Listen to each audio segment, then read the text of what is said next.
Doble ingat naman lalo sa mga umuwi ng gabi. Sugatan ang isang estudyante matapos pumalag sa mga nang-hold up sa Quezon City. Nakatutok si Jonathan Andal.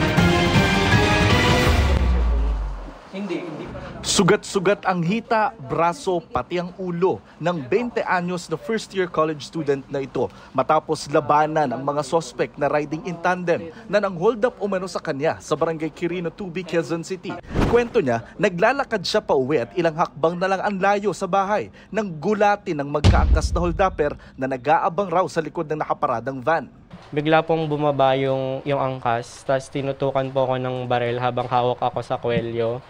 Sabi po sa akin is, ibigay ko daw po yung phone ko, kundi ipuputok niya daw po ito. Pero nakipaghilahan ng bag at cellphone ng estudyante. Nung pasigaw na po ako, bigla po akong sinuntok sa sikmura. Hinampas ako ng baril sa ulo, tapos tinulak po ako patalikod. Wala mang CCTV nakatutok sa lugar kung saan siya hinold up. Nahagip ng mga kalapit na CCTV ang pagtakas ng mga hold-upper na walang nakuhang gamit. Naka-helmet at mask ang mga ito ayon sa biktima at hindi na niya naplakahan. Sabi ko sa kanya, next time, pag gagawin pa uli sa ito, ibigay mo na.